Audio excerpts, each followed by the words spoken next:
Page number 118 118 page नंबरवर दिलेला 7व्या क्रमांकाचा प्रॉब्लेम आपण सोडवणार आहोत. तो प्रॉब्लेम अशा प्रकारचा आहे बघा. From the following transactions of receipt and payment account for Pawanputra Hanuman व्यायाम शाळा Parbhani and the adjustment given you are required to prepare income and expenditure account and balance sheet as on 31st March 2019, receipt and payment account for the year ending 31st March 2019. आपल्याला पवनपुत्र हनुमान व्यायाम शाळा या व्यायाम शाळेचा income and expenditure account आणि balance sheet आपल्याला 31 मार्च 2019 रोजी संपणाऱ्या वर्षाकरिता तयार करावयाचा आहे. आपल्याला रिसिप्ट अँड पेमेंट अकाउंट आणि ॲडजस्टमेंट दिलेले आहेत. त्याच्या आधारावर आपल्याला याचे फायनल अकाउंट्स तयार करायचे आहेत. रिसिप्ट अँड पेमेंट अकाउंटवर थोडं नजरफेक करून आपण ज्या ज्या आयटमला ॲडजस्टमेंट आहे त्यावर टिक मार्क करून घेऊया. रिसिप्ट बाजू आपण पाहिली तर सबस्क्रिप्शन या पदाला ॲडजस्टमेंट आहे आणि लास्ट एंट्रन्स फीस या पदाला एक ॲडजस्टमेंट आहे. त्या दोन्हीला टिक मार्क करा. आणि पेमेंट बाजूला देखील दोनच पदावर ॲडजस्टमेंट आहे. पहिलं पद सॅलरी आणि त्यानंतर आहे इन्व्हेस्टमेंट. अशा दोन पदाला ॲडजस्टमेंट आहे. सॅलरी टिक मार्क करून घ्या. आणि काही ॲडजस्टमेंट आहेत. आता आपण प्रॉब्लेम प्रत्यक्ष सोडवायला सुरुवात करू. पहिल्यांदा to balance brought down cash in hand 5000. हे ओपनिंग कॅश बॅलन्स आपण घेत नाही, आपल्याला माहित आहे. पुढे चला सबस्क्रिप्शन 2018 19 18,000 2019 20 410 असं 18,410 ही वर्गणी आपल्याला प्राप्त झालेली आहे. तर आपण आहोत 18-19 मध्ये. 31 मार्च 2019 या वर्षाची आपण लेखी तयार करत आहोत. म्हणजे आपल्या वर्षाची सुरुवात 1 एप्रिल 2018 ला सुरुवात झाली. म्हणजे त्याला 18-19 असं म्हणू आपण. आणि 19-20 हे आपल्यासाठी पुढचं वर्ष आहे आणि 17-18 हे मागचं वर्ष आहे. लक्षात ठेवायचं. तर फक्त 18-19 वर्गणी या ठिकाणी घेऊ आपण. चालू उत्पन्न आहे म्हणून या ठिकाणी 18,000 सबस्क्रिप्शन्स. इन्कम बाजूला बाय सबस्क्रिप्शन.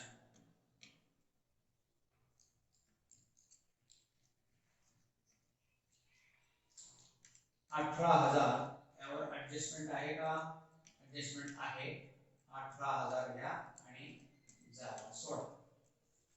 नंतर 19-20 पुढच्या वर्षाचं आपल्याला सबस्क्रिप्शन मिळाले या वर्षी, परंतु ते पुढच्या वर्षीचं आहे म्हणून हे आपलं आजच्या या चालू वर्षाचं उत्पन्न नाही. म्हणून हे आपल्यावर दुसऱ्याचं आगाऊ येणं पडलेलं आहे म्हणून ते आपली लायबिलिटी आहे. बॅलन्स शीटच्या लायबिलिटी साइडला घेऊन टाकायचं आहे. म्हणून सबस्क्रिप्शन रिसीव्ड इन ॲडव्हान्स असं म्हणू आपण त्याला.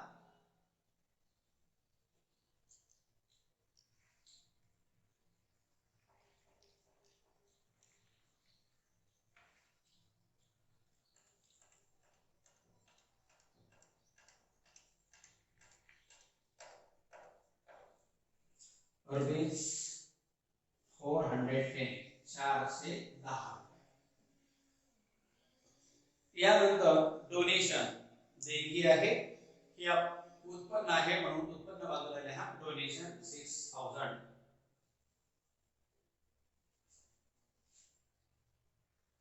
Bye donation 6000. Next receipt from entertainment करमणुकीपासून प्राप्ती. हे उत्पन्न आहे आपलं. उत्पन्न बाजूला लिहायचं आहे by receipts from entertainment.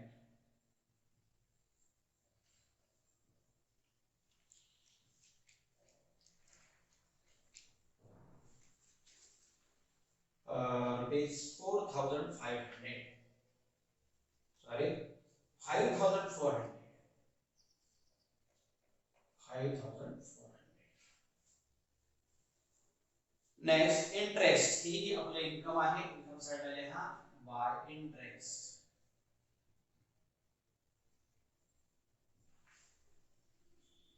400. Next entrance fees 6200 ही आपली इन्कम आहे. ऍडजस्टमेंट आहे यावर आतमध्ये ठेवा.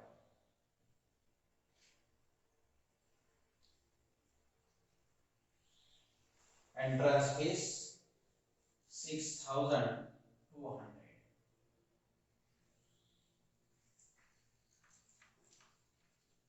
रिसिप्ट बाजू संपलेली आपली. पेमेंट बाजू पहा. सॅलरीज 6000 हा खर्च आहे आपला इन्कम अँड एक्सपेंडिचर अकाउंटचा पहिला item to salaries. Salaries 6000 adjustment आहे. एंटरटेनमेंट एक्सपेन्सेस करमणुकीचा जो कार्यक्रम आपण आयोजित केला होता त्यासाठी आलेला खर्च आहे हा, म्हणून खर्च बाजूला आहे हा एंटरटेनमेंट एक्सपेन्सेस टू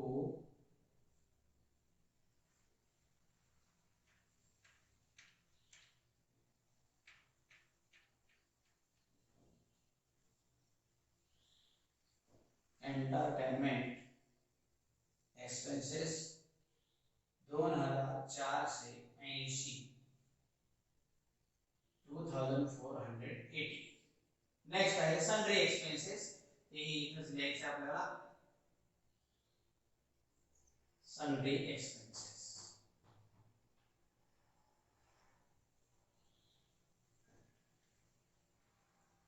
1300. नेक्स्ट आहे रेंट इलेक्ट्रिसिटी चार्ज. हाही आपला खर्च आहे.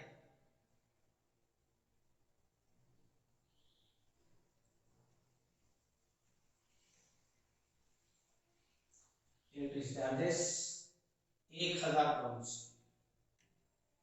लाईट बिल आपलं. नंतर रेंट भाडे ही आपला खर्च आहे, म्हणून एक्सपेंडिचर साइडला रेंट 700 रुपये. पुढे आहे इन्व्हेस्टमेंट. इन्व्हेस्टमेंट ही आपली कॅपिटल स्वरूपाचं पेमेंट आहे, कॅपिटल स्वरूपाचं एक्सपेंडिचर आहे, म्हणून हे आपल्या असेट साइडला जाईल. इन्व्हेस्टमेंट वर दोन ओळी जागा सोडा आणि खाली लिहा इन्व्हेस्टमेंट.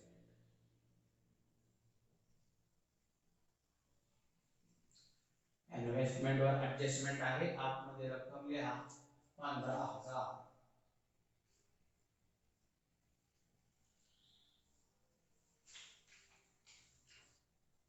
नंतर प्रिंटिंग अँड स्टेशनरी आपलं एक्सपेंडिचर आहे. छपाई व लेखन सामग्री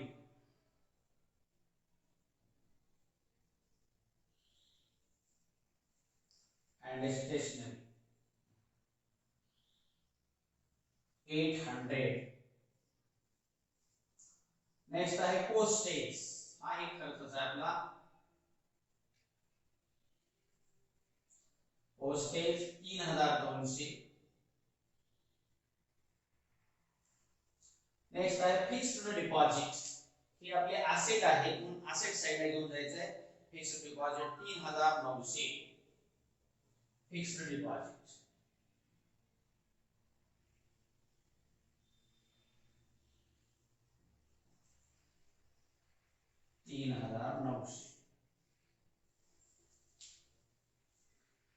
नेक्स्ट आहे the balance carried down.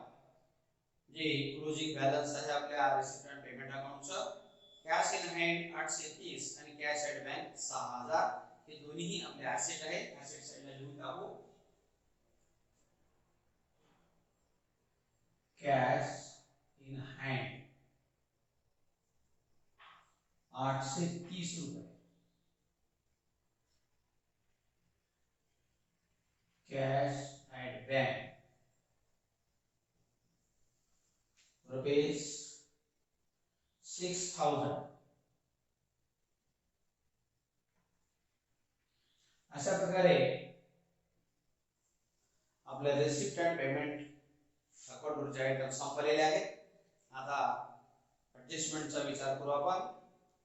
Adjustment number 1. There are 500 members paying an annual subscription of rupees 50 each. आपल्या या व्यायामशाळेचे एकूण 500 सभासद आहेत आणि 500 सभासद दरवर्षी 50 रुपये वर्गणी देतात, 50 रुपये सबस्क्रिप्शन देत असतात। असं 50 रुपयाप्रमाणे 500 रुपये लोकांची सबस्क्रिप्शन किती होतं पहा, नंबर 1 पहा।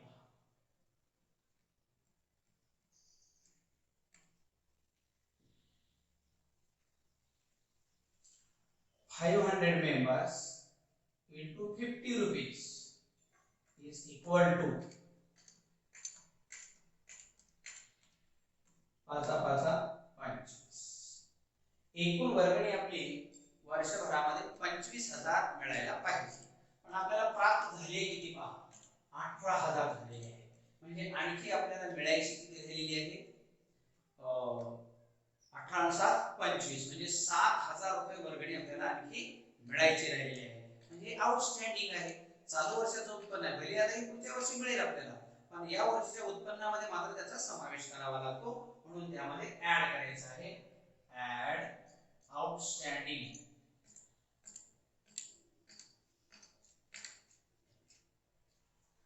₹7,000 तर एकूण आपली वर्गणी 25,000 बाहेर घ्यायची आहे। ही यायची आहे म्हणजे आपली असेट आहे, म्हणून असेट साइडला घेऊन टाका। आउटस्टँडिंग सबस्क्रिप्शन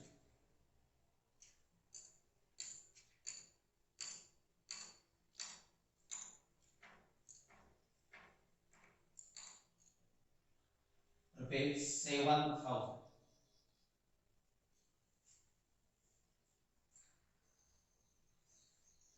नेक्स्ट आहे आउटस्टँडिंग सॅलरी बाद ₹1,200। सॅलरी ही आपल्याला देणं राहिलेलं आहे 1,200 चा, म्हणून या सॅलरी मध्ये ऍड करू। Add outstanding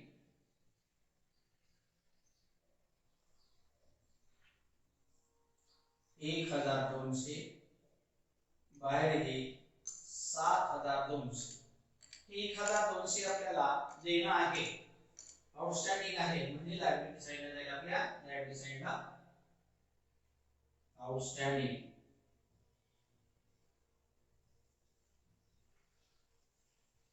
salary ₹1,200। चला adjustment number 3।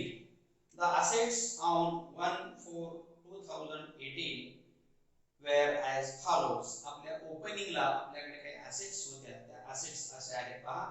Building 50,000, furniture 15,000। Building आहे 50,000ची आणि फर्निचर आहे 15,000चं।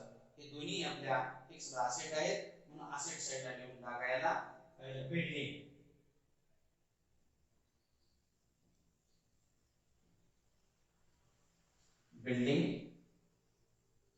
₹50,000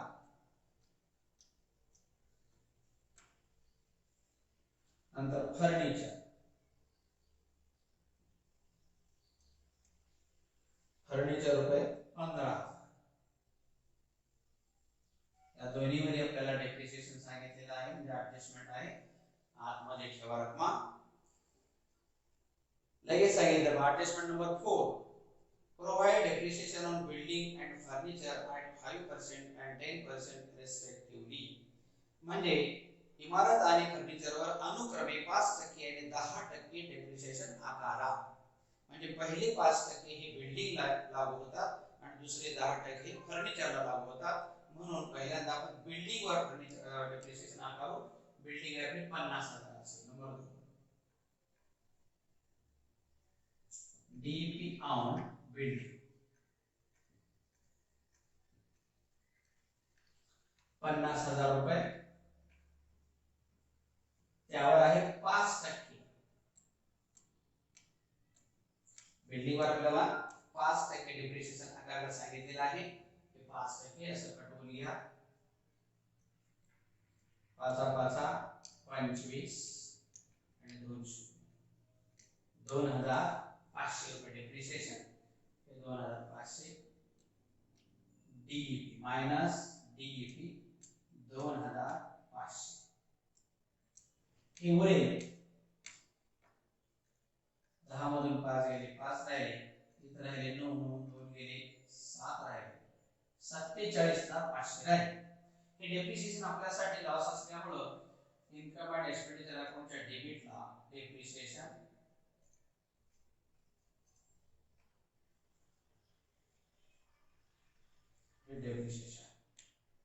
पहिल्यांदा बिल्डिंग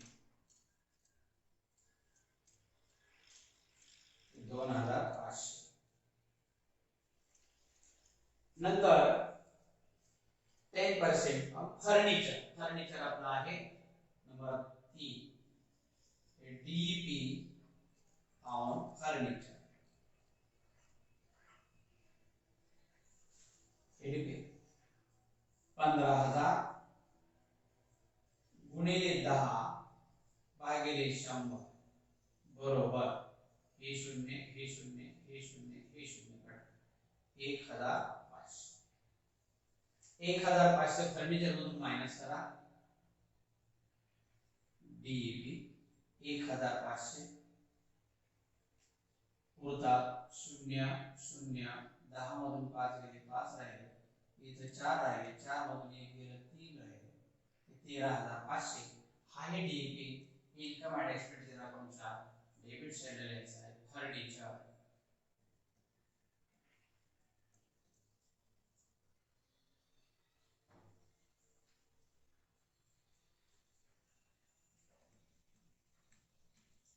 एक 1500 हे दोन्ही डेप्रिसिएशन मिळून आपण बाहेर घेऊन टाकू. 10 जाएगा 0 चाहिए 4 दोन डेप्रिसिएशन पण आपले 4 आले. एडजस्टमेंट नंबर 4 झाले. Adjustment number 5 50% entrance fees is to be capitalised. Entrance फीच्या 50% चं भांडवलीकरण करा म्हणून सांगितलं. कॅपिटलाइज करा, त्यातले 50% कॅपिटल रिसिप्ट समजा आणि 50% रेव्हेन्यू रिसिप्ट समजा. म्हणून 50% इन्कम अँड एक्सपेंडिचर अकाउंटच्या इन्कम बाजूला ठेवून घ्यायचे आणि 50% हे भांडवलाकडे ट्रान्सफर करायचे आहे. म्हणून या ठिकाणी पहा एंट्रन्स इन्कम आपलं 6,200 आहे, यातून मायनस कॅपिटलाइज्ड म्हणायचे तर 50% कॅपिटलाइज्ड हे अर्ध म्हणजे असा बे 6 आणि बे 3100 आणि बाहेरही फक्त 3100 अर्ध कॅपिटल आणि अर्ध रेव्हेन्यू कॅपिटल फंडामध्ये ऍड करायचं आहे आपल्याला. इथे कॅपिटल फंड आपण येणार आहे पुढे हे कॅपिटल फंड यामध्ये प्लस एंट्रन्स फीस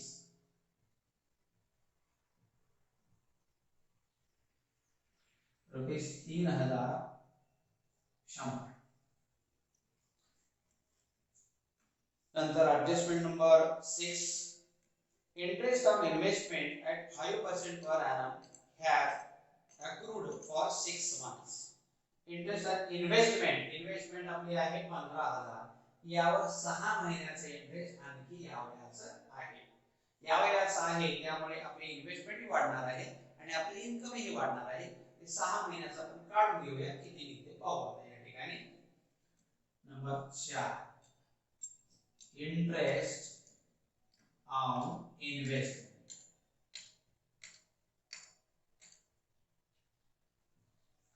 15,000वर 15,000वर किती टक्क्याने आहे 5% 6 महिन्याचा हे 5%. नेहमीप्रमाणे हे टक्केवारी आपली. आता काढायचे 6 महिन्याचं, जेवढ्या महिन्याचं काढायचं आहे तेवढी महिने अंश स्थानी ठेवा आणि वर्षाचे महिने छेदस्थानी ठेवा. आणि आता कटवून घ्या. हे 0 हे 0 हे 0 हे 0 कटलं, 6 1 6 कटलं, 6 2 12 कटलं. आता बे 1 बे आणि बे 7 14 राहिले 1 10 झाले, बे 5 10 75 आणि 5 चा गुणाकार 5 5 25 ला 5 हातचे 2 5 7 35 आणि 2 37 हे 375 इंटरेस्ट आलं. हे इंटरेस्ट यामध्ये ऍड करा. ऍड इंटरेस्ट 375 टोटल इन्व्हेस्टमेंट आपली आता 15,375. हे इंटरेस्ट आपलं इन्कम असल्यामुळे दुसरा इफेक्ट याचा इन्कम साइडला करायचा आहे. Bye interest on investment.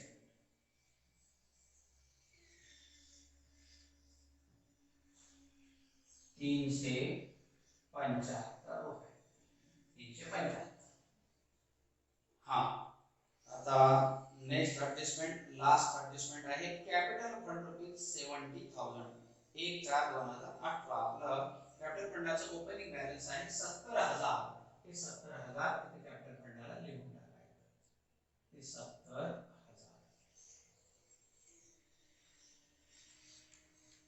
झालं. हा, सर्व ऍडजस्टमेंट आपल्या संपले. आता इन्कम आणि एक्सपेंडिचर अकाउंट आपण क्लोज करूया. तर 25,000 मोठी रक्कम आहे. इन्कम साइड आहे, इन्कम साइड जास्त येईल. अगोदर इन्कम साइड आपण बंद करू.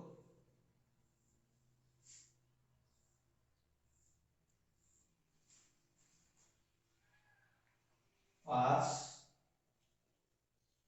7 4 4 8 आणि 9 9 3 12 2 4 1 1 आणि 5 6 6 आणि 6 12 12 आणि 5 17 17 आणि 3 20 20 ला 0 4 2 2 2 4 40,275.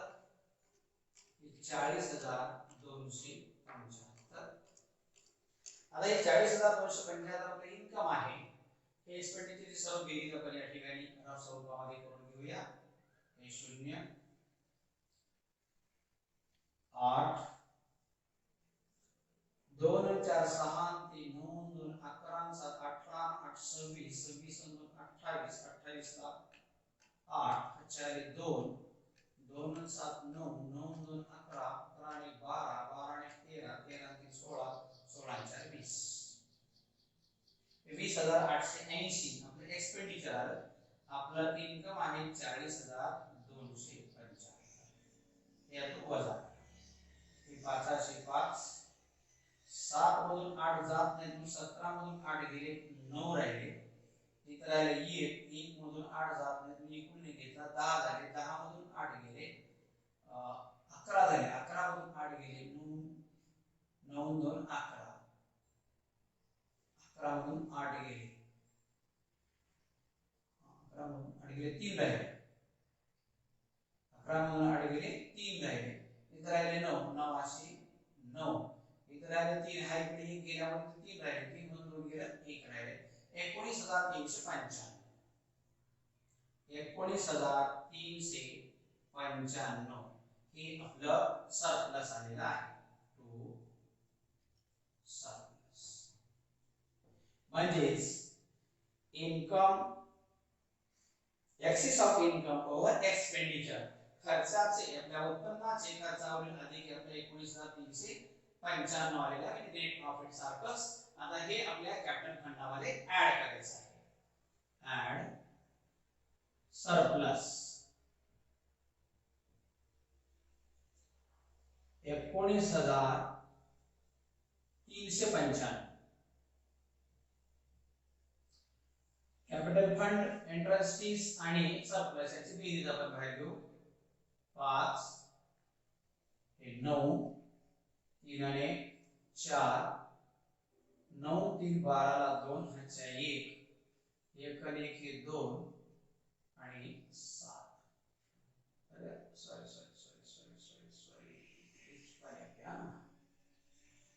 अशा प्रकारे बेरीज हे 5/5 9/9 हे झाले 3 3 आणि 1 4 3 झाले 9 3 12 ला 2 ह्याच्या 1 1 आणि 7 8 आणि 9 92,495.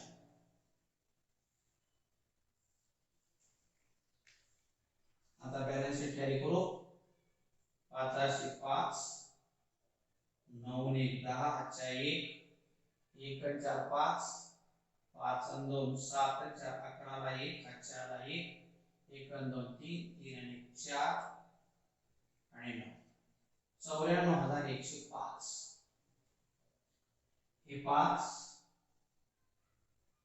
नंतर 3 आणि 7 10 10 0 अच्छा 1 1 आणि 8 9 9 3 12 12 9 21 21 आणि 5 26 26 आणि 5 31 31 ला 1 अच्छा अरे 3 3 आणि 6 9 9 5 14 14 आणि 3 17 17 आणि 7 24 24 आणि 3 27 27 आणि 7 34 ला 4 अच्छा अरे 3 3 आणि 4 4 आणि 4 8 8 आणि 9 अशा प्रकारे 94,105 आणि अशा प्रकारे हे आपलं गणित इथे